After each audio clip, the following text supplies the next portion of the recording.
China's holdings of US Treasury securities have dropped to roughly $690 billion, continuing a slide from a peak of over $13 trillion back in November 2013. Now, you might think this is just normal portfolio management, some rebalancing between economies, but here's what you need to understand. This isn't a correction. This is the systematic dismantling of dollar dominance. And it's following a pattern so precise that every single reserve currency collapse in history has followed the exact same 4 stages. And we're not talking about a theory here. We're watching it happen right now. The biggest coordinated move away from the dollar in history. And if you understand the mechanism behind it, you'll see that what's happening isn't just predictable, it was always inevitable. Look at what happened on April 8th, 2025. The VIX, that's Wall Street's fear gauge. It shot up to 52. You know, when we've seen numbers like that before, 2008, the global financial crisis, 2020, COVID pandemic, that's it. Markets don't price in fear like that unless they're seeing something systemic, something that can't be fixed with a rate cut or stimulus package. Meanwhile, the US is running a deficit of about 6.3% of GDP. That's roughly $2 trillion a year every year. Foreign countries are holding $85 trillion in US Treasury securities as of December 2024. And here's the kicker.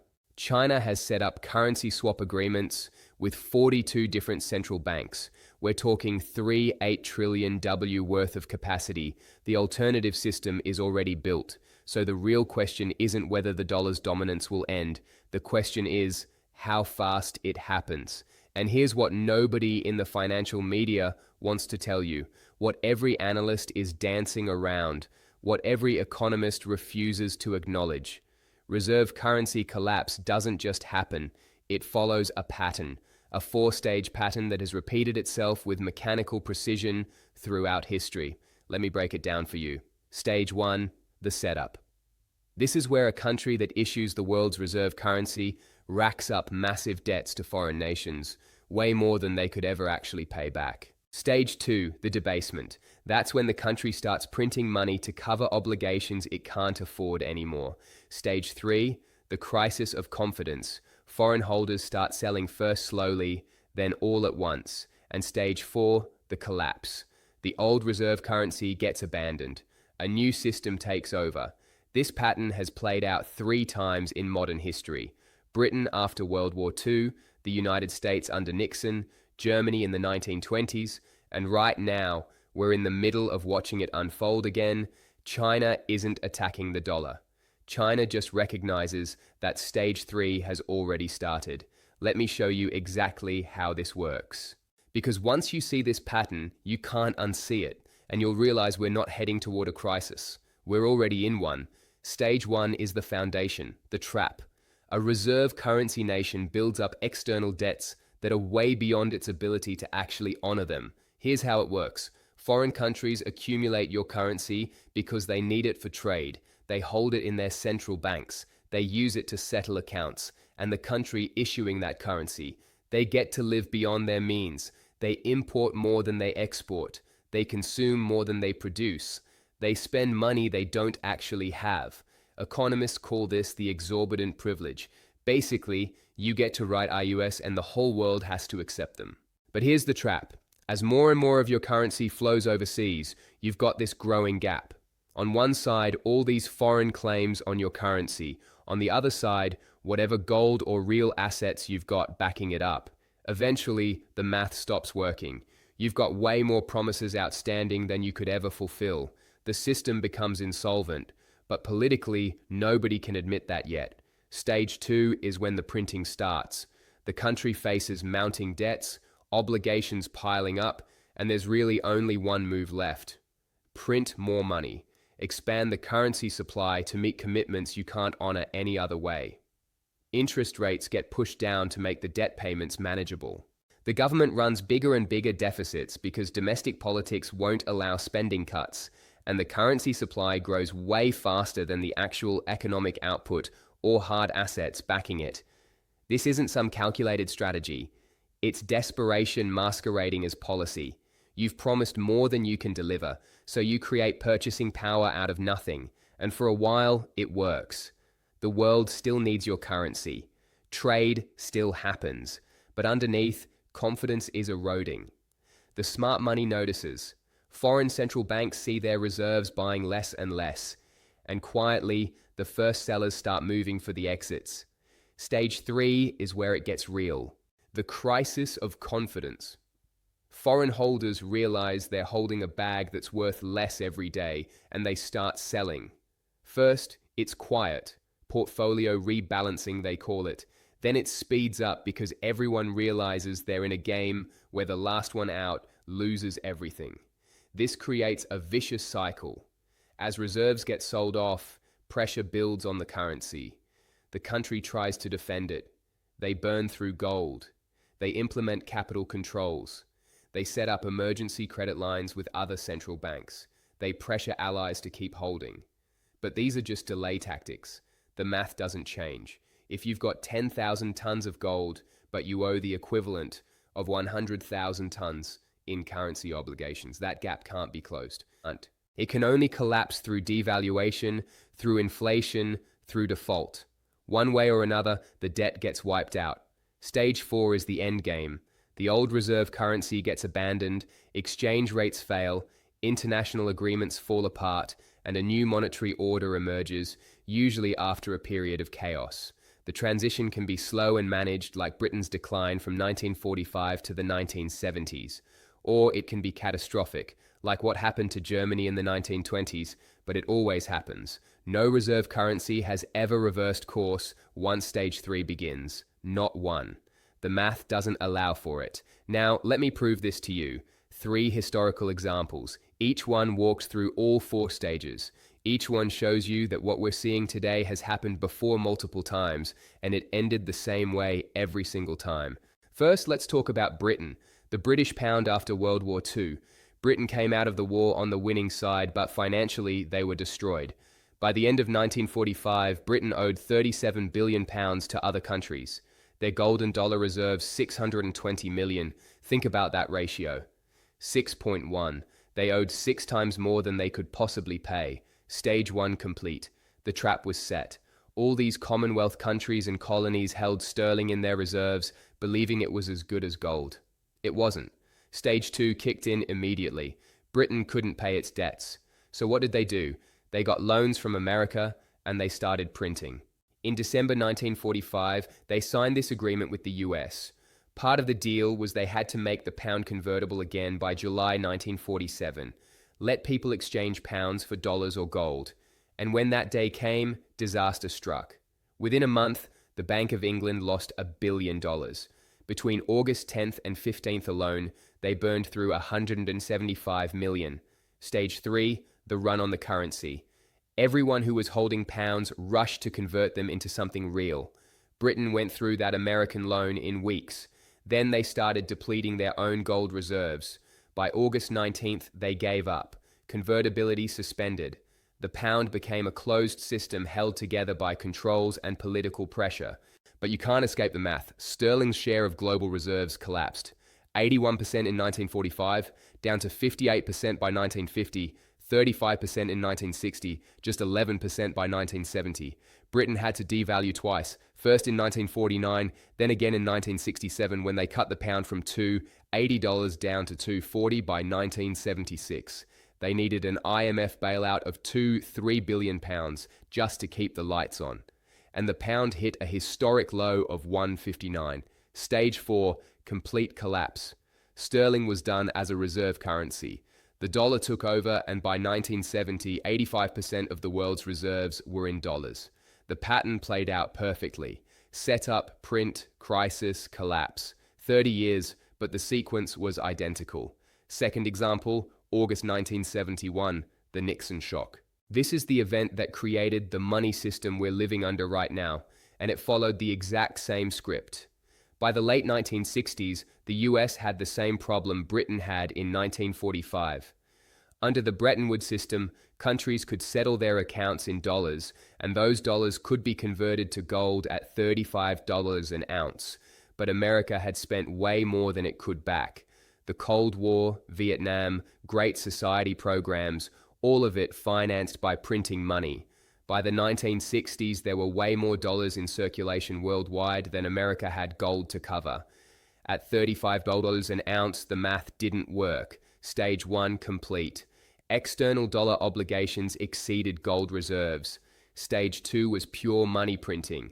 The government couldn't cut spending, couldn't raise taxes enough, so the Federal Reserve just expanded the money supply.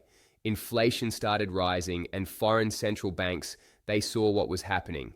They started converting dollars to gold. The gold started flowing out of Fort Knox. Then on August 11th, 1971, Britain made a request. They wanted $3 billion worth of gold moved from Fort Knox to the Federal Reserve in New York. That was the signal. If Britain, the partner who helped create Bretton Woods, was demanding gold, the game was over. 2 days later, August 13th, Nixon took his advisors to Camp David for a secret meeting. Burns, Connolly, Volcker, 12 others. They were looking at the numbers. By August 15th, US gold reserves had fallen to only 10,000 metric tons, less than half the peak. Meanwhile, unemployment was at 6.1%, inflation running at 5.84%.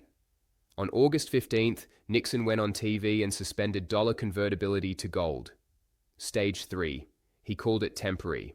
It was permanent. Bretton Woods died that night. Stage 4 took a couple years to play out. By 1973, floating exchange rates replaced the old system. The dollar survived as the reserve currency, but only because there was no alternative ready yet. But look at the cost. Gold was fixed at $35 an ounce under Bretton Woods. Today it's over $3,000. That's a 98% loss in the dollar's purchasing power over 5 decades. The pattern repeated. Setup, print, crisis, collapse of the old system. The dollar's dominance continued, but only because it became pure fiat, backed by nothing except American military and economic power. But even that's temporary. Third example, Germany in the 1920s, the Weimar hyperinflation. This is what happens when the pattern runs its course at maximum speed. Germany's national debt hit 156 billion marks by 1918. Then they got hit with reparations from the Treaty of Versailles, 50 billion marks under the London schedule of payments in May 1921. Stage 1, a nation with debts it could never pay. The annual payments alone were about 2.5% of German GDP. The math was impossible from day one. Stage 2, they printed. Germany couldn't raise taxes or cut spending enough to meet the payments, so they fired up the printing presses. Before World War I, the exchange rate was about 4 marks to the dollar. By 1920, the market had lost 16 times its value. It stabilized for a bit at 69 marks to the dollar. But by July 1922, prices had risen 700%. The government was trying to inflate away the debt. The market saw through it. Stage 3 hit like a freight train. In January 1923, France and Belgium invaded the Ruhr Valley, Germany's industrial heartland. Germany had missed its 34th reparation payment out of 36 months, so they just took what they were owed. The German government responded by subsidizing workers on strike, pumping even more marks into the system. The mark fell from 320 per dollar in mid-1922 to 7,400 by December. Then the collapse accelerated beyond anything you can imagine. 48,000 marks per dollar in January 1923, 192,000 in June, 170 billion in October, 4 trillion in November. By November 1923, $1 was worth 42 trillion marks. Stage 4, total annihilation. A loaf of bread that cost 20,000 marks in the morning would cost 5 million by dinner time. Restaurants raised prices while you were eating. Workers got paid twice a day because their money lost value between lunch and quitting time. They had to introduce a new currency, the rent mark. In October 1923, one rented mark was worth 1 billion old marks. The old currency became wallpaper. Literally, people used it to heat their homes because it was cheaper than firewood. The pattern completed in 3 years instead of 30. But the stages were identical. Setup, print, crisis, collapse. 3 examples, 3 different countries, 3 different eras. The exact same 4-stage pattern every single time. This isn't theory, this is historical fact. And now, let's apply this pattern to the United States in 2025. Stage 1, the setup, done. Foreign countries hold $85 trillion in US Treasuries as of December 2024. America's total public debt is over 33 trillion. The federal government runs $2 trillion deficits year after year. These obligations can't be met through taxes. They can't be met through economic growth. They can only be rolled over through continuous borrowing or covered by printing more money. The math is identical to Britain in 1945. External obligations exceed any realistic means of payment. The setup is complete. Stage 2, the printing done. For decades, the Federal Reserve has been expanding the money supply to cover federal deficits, to stabilize markets during crises, to prop up asset prices. The dollar supply has exploded relative to gold reserves, relative to GDP growth, relative to anything tangible backing it. This isn't conspiracy theory. This is stated Fed policy, quantitative easing, forward guidance, yield curve control. Every trick in the book has been used to create money from nothing. This is stage 2. Verified stage 3, the crisis of confidence. We are here right now.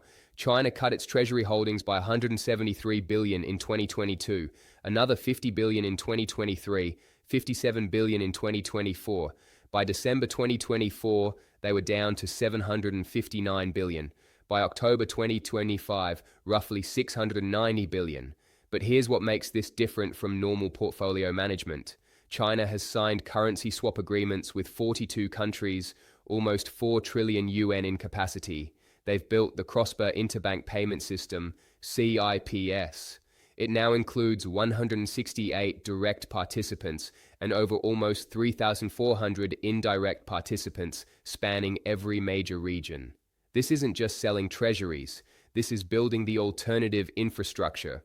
China is preparing for stage 4 while still executing stage 3.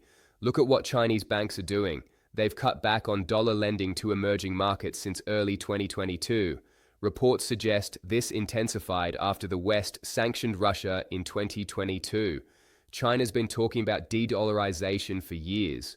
Now they're actually doing it. They're selling dollar reserves, building alternative payment systems, setting up bilateral currency swaps with dozens of nations, accumulating gold. Every single action is preparation for the dollar losing reserve status. This isn't speculation. This is observable behavior happening right now. The crisis of confidence is underway. The race for the exits has started, and history shows that once this starts, it doesn't stop. Now here's the part where I tell you what everyone else won't. Stage 4, the collapse, isn't just likely, it's inevitable. Not because I say so, because the pattern has never been broken. Not once, not ever. No reserve currency in stage 3 has ever reversed course and gone back to stage 1. It doesn't happen. It can't happen. When external obligations exceed your ability to pay, when confidence evaporates, when alternative systems get built, the old order dies. The only question is how long it takes. This is where the optimists jump in. They'll tell you America is different, that the dollar is backed by the most powerful military in history, that the US economy is the most innovative in the world. That technology will save us. That modern monetary theory means we can escape the old rules. That this time is different. Let me be crystal clear with you. This time is not different. It never is. Britain thought the empire would save sterling. It didn't. Nixon thought American power would save Bretton Woods. It didn't. Germany thought it could print its way to prosperity. It couldn't. The pattern doesn't care about military strength. It doesn't care about innovation or economic dynamism. The pattern is mathematical. When you promise more than you can deliver, when you create money faster than value, when holders lose confidence, the system fails always. Every single time. Here's what you need to understand about the liquidity crisis China has triggered. It's not a crisis for China. It's a crisis for everyone still holding dollar reserves. Think about it like a game. If you're a foreign central bank holding US treasuries, you've got a choice. Hold and hope the dollar keeps its value or sell and be among the first to get out. But if everyone rushes for the exit, the last ones holding are stuck with worthless paper. China has made their choice. They're getting out slowly at first. 173 billion in 2022, 50 billion in 2023, 57 billion in 2024. But the pace is picking up. Other nations are watching. Japan, the biggest foreign holder, has started trimming too. The UK has cut holdings. The exodus is beginning. The American government is going to respond exactly like every reserve currency issuer in Stage 3. Capital controls to slow the outflows. Interest rate gains to make dollar assets look attractive. Emergency credit lines to provide liquidity to foreign central banks. Bilateral deals to discourage selling. Political pressure on allies to keep holding. These tactics buy time. They don't fix the math. Britain tried all of them. They delayed things by 30 years, but they couldn't prevent the collapse. The US will try the same moves. They'll fail for the same reasons. Here's what you need to do. Understand that this pattern is real. Study it. Learn it. This isn't me predicting some distant future. This is me describing a process that's happening right now. The United States is in Stage 3. The selling has started. Alternative systems are being built. The math guarantees Stage 4 is coming. The only unknown is whether the transition happens slow like Britain's 30-year decline or fast like Germany's 3-year implosion. Position yourself accordingly. Don't keep everything in dollars. Understand that US Treasuries aren't the risk-free asset everyone thinks they are. Not when the issuing nation is in Stage 3 of reserve currency collapse. Look at hard assets, commodities, currencies from countries with trade surpluses and low debt levels. Learn the difference between currency and money. Currency is paper backed by promises. Money is value backed by scarcity. There's a reason central banks around the world are buying gold at record rates. They understand the pattern too. Most importantly, reject the idea that this time is different. It's not. The pattern is real. The stages can't be skipped. The outcome is determined by math, not hope. China didn't trigger a liquidity crisis out of nowhere. China recognized that the crisis was already baked into the system by stages 1 and 2. They're just acting on information that's available to anyone willing to look at history. Subscribe if you want to understand how this machine was built in the first place. How to protect yourself during the transition. What actually happens in Stage 4 when the world's reserve currency finally collapses. The pattern is playing out as we speak. History is repeating with mechanical precision, and the only difference between people who come out ahead and people who get destroyed is whether they understood the pattern before it was too late. The math doesn't lie, the pattern doesn't break, and Stage 4 is coming. The question is, will you be